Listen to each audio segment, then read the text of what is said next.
Founders Space, Startup Supercharged.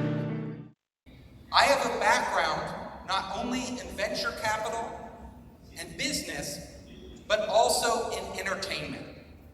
So I have worked early in my career in Hollywood. I was a TV development executive for a big production company that produced over 100 movies and television shows.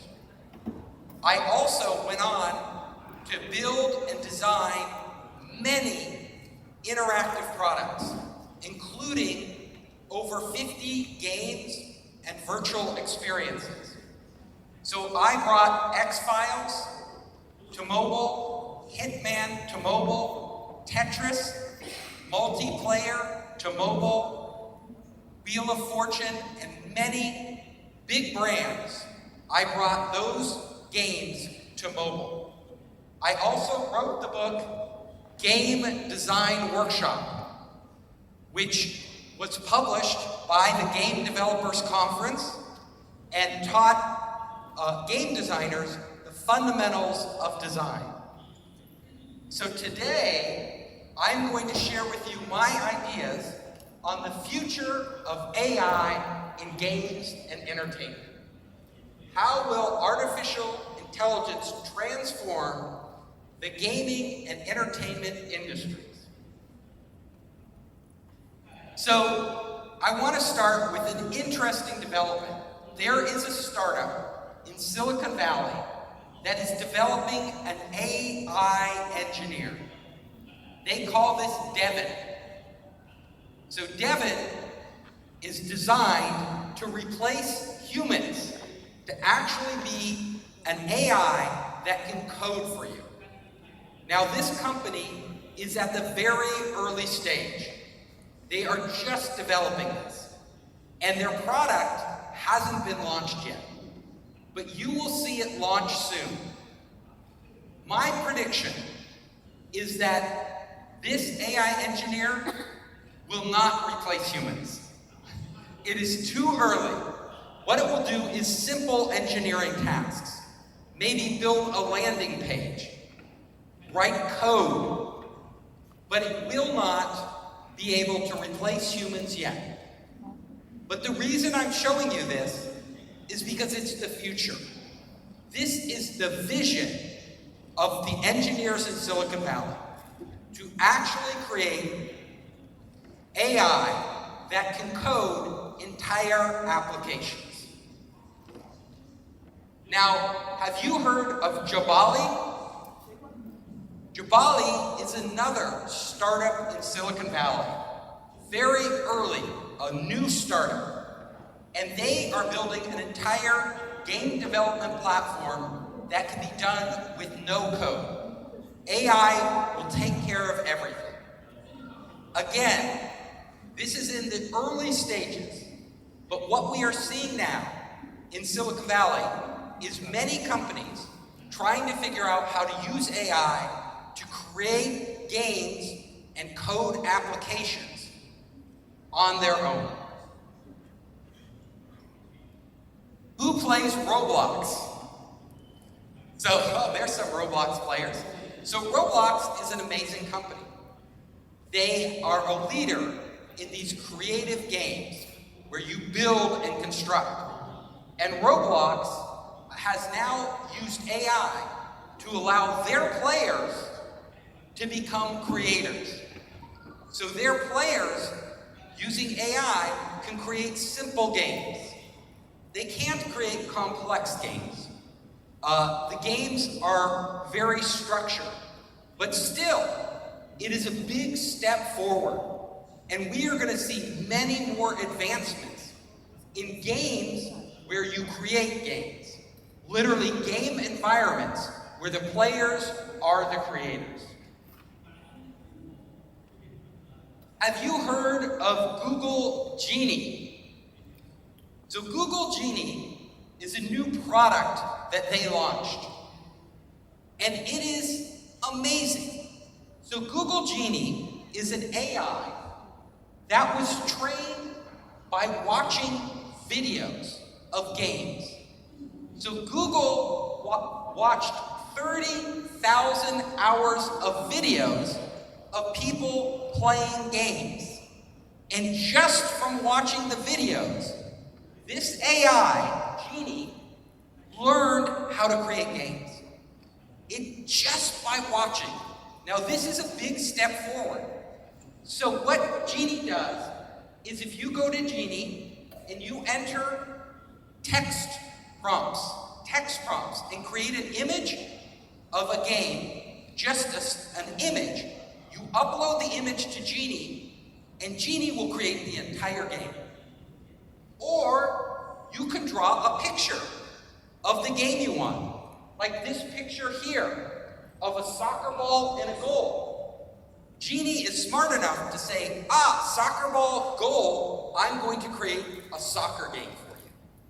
Or you could take a picture of a soccer field with a goal with your camera, and it will interpret the picture and create a game out of it.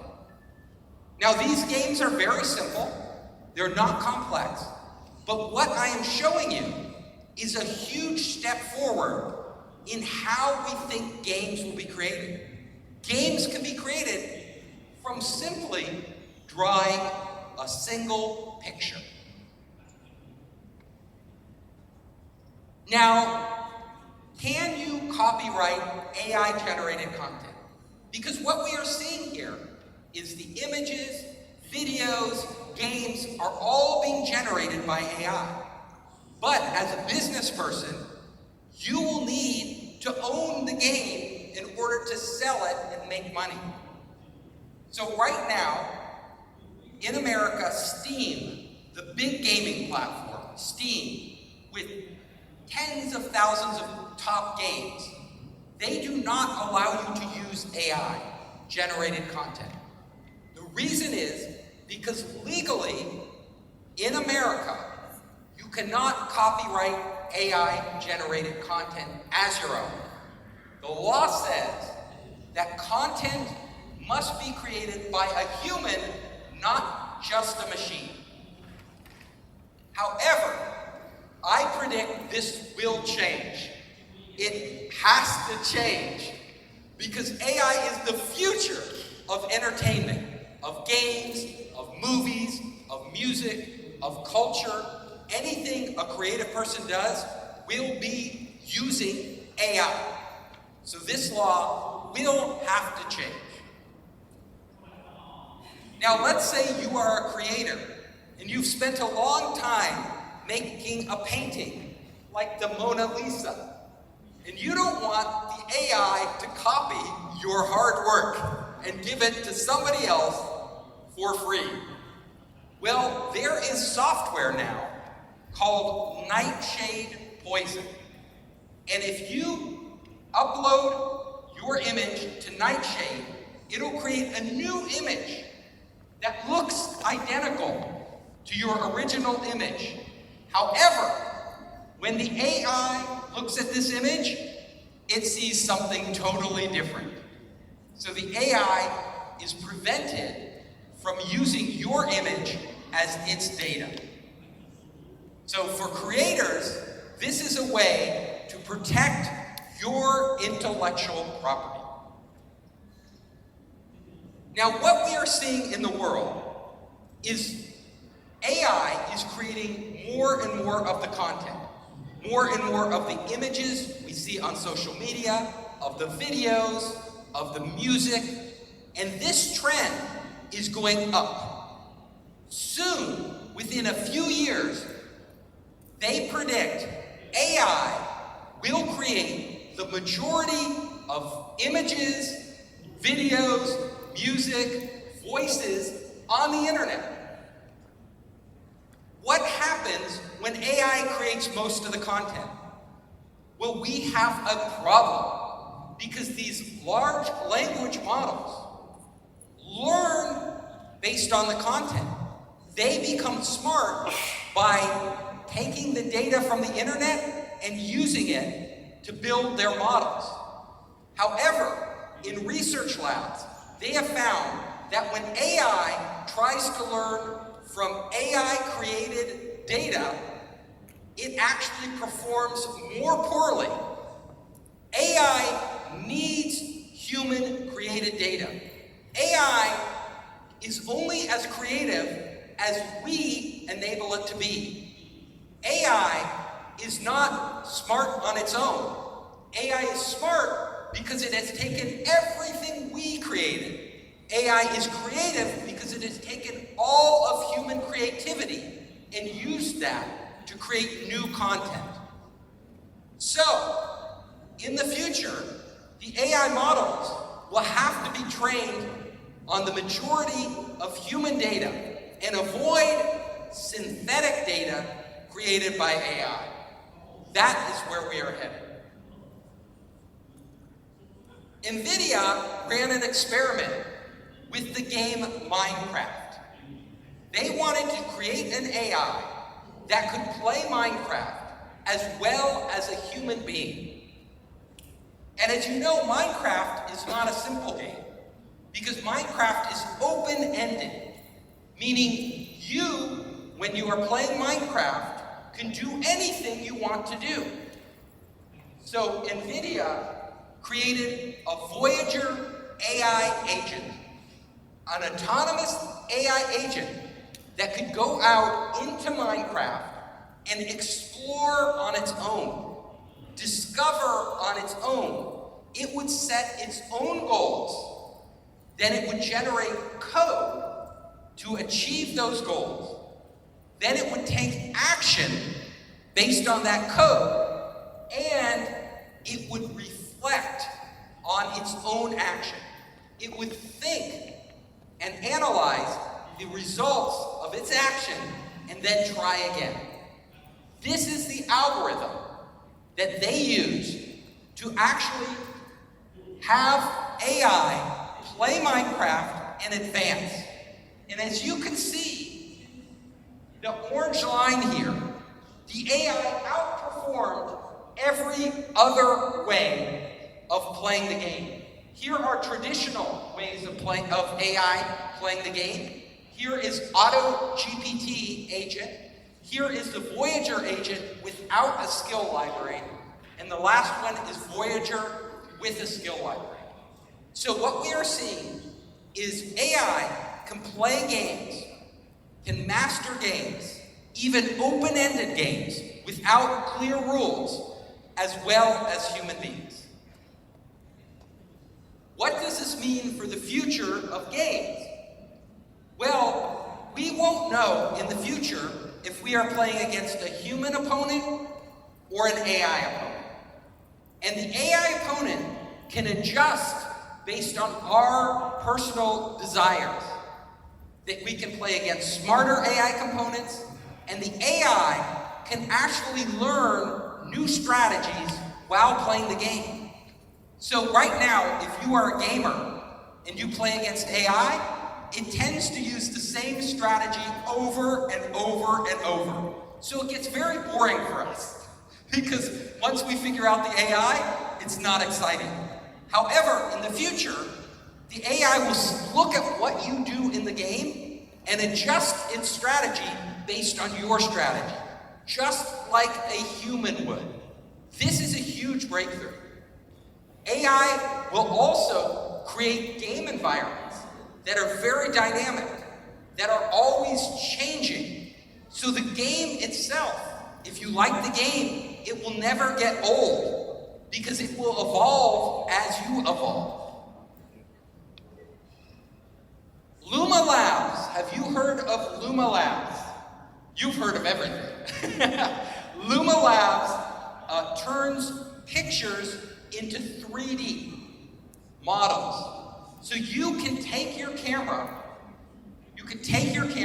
and I could take a picture of these flowers right here. With the camera, I go around the flowers. And instantly, Luma Labs on your phone will make a 3D model of these flowers.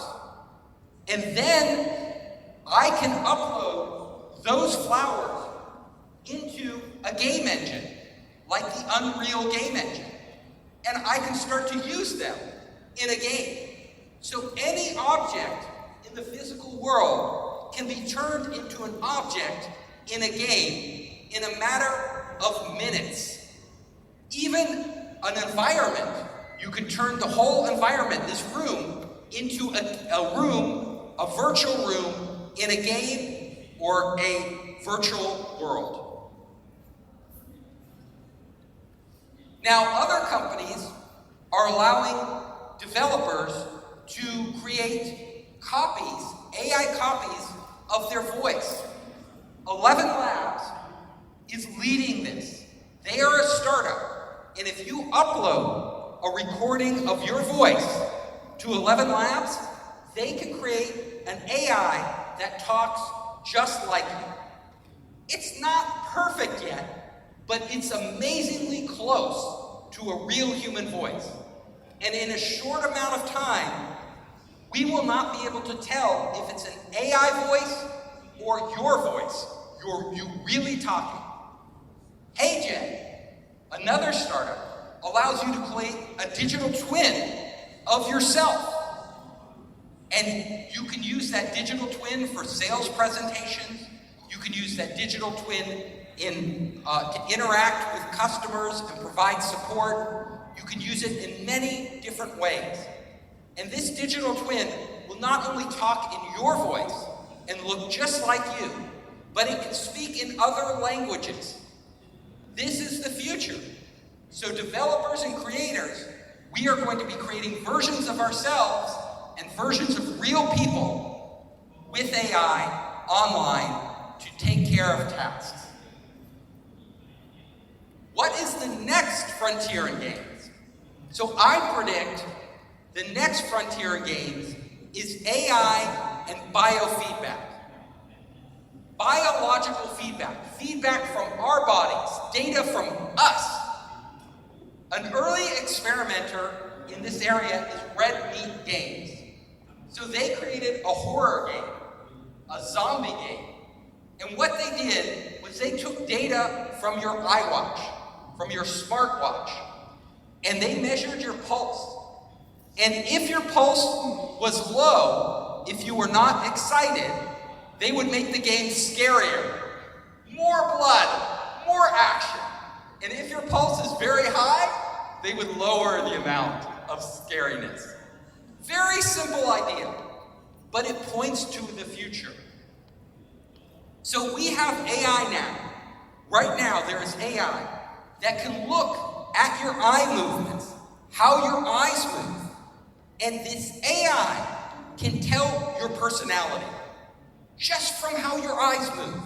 Are you an anxious person? Are you a calm person? Are you a confident person? Just from how your eye moves. We also have AI now coming out of places like MIT that can look at your body and tell your emotions. The AI can tell with a high degree of accuracy whether you're happy, whether you're sad, whether you're upset and angry. Think about this. In games and movies, if the AI knows our personality and can tell our emotions, we can use that data to change the game, to change the movie.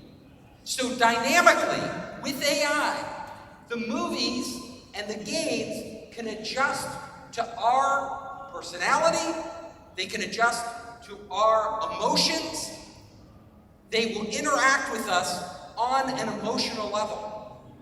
Imagine you are watching a love scene in a movie, a romantic scene. Now, if you are excited by the romantic scene, the movie can extend the scene, make it longer and deeper. But if you are bored, if you are not reacting, the movie can make it shorter and move on to areas of the movie that you like more. We will be able to personalize games and movies to our individual selves in the future. AI can do mind reading. So I went to the University of Toronto, and at the University of Toronto, they are using EEG technology right now to read the brain waves of human beings. And from this technology, they can actually tell if you are looking at a certain image, they can extract that image from your brain. So if you are looking at a picture of someone, they can reproduce that picture just from your brainwaves. Think about this. In the future of games, we may have devices we wear on our head that can literally tell what we are thinking and adjust the game or the movie to what we care about and what we want to see more of. I call this mind games. It's brain-computer interfaces and content creation. So we will enter a future where we will be playing games with our mind. We won't need a controller. We won't need a phone in the future. Whether it's a metaverse experience, whether it's an action game, in the future, we are going to be able to control these games just by thinking. And in the far future, we may be able to actually create experiences using our brains, stimulating our brains, just like in a dream or a hallucination, to create virtual experiences like a place without any computer screen, without any controllers, and we can move through that space. That is where we're headed. That will happen someday.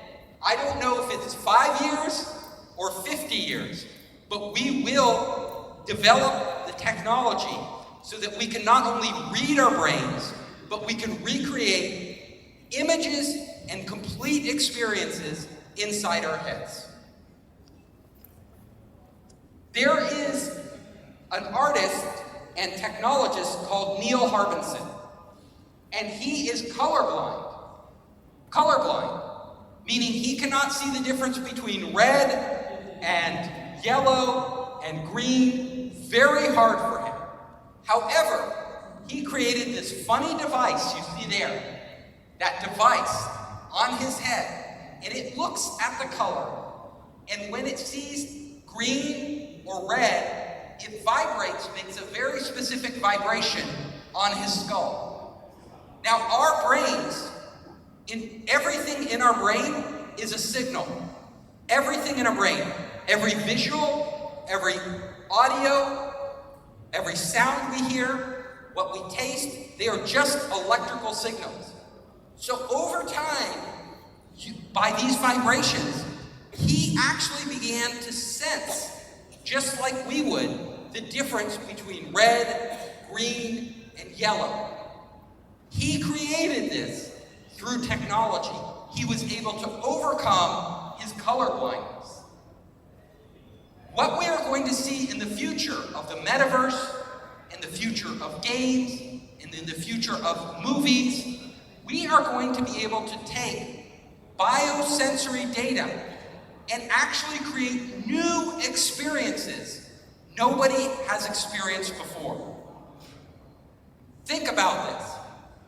You know a dog, your dog, it can hear sounds you cannot hear.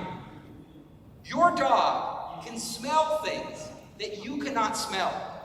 Well, in the future of the metaverse, in the future games, there are many things we cannot hear, we cannot smell, we cannot taste. But using technology, we can create those pathways into our brain. We will be able to have experiences that are impossible today through technology. New sensors sending signals directly into our brain so that we can see ultraviolet light. We can feel sensations that our body cannot sense. We can taste flavors that do not exist. All of this technology is being developed right now in laboratories. Right now. And it will be coming into products in the future. So, my final slide, and I am going to ask you, when you go out and create content, how can you create new interactive experiences using artificial intelligence, using the latest technology? How can you open up your mind and start to create new products that never existed before. That is your challenge. I hope I inspired you today. And if you want to reach out to me for any reason, you can come contact me at Founderspace. I'm Captain Hoff, CEO of Founderspace, the leading global startup accelerator. I'm also author of the award-winning books, Make Elephants Fly, Surviving a Startup, and The 5 Forces.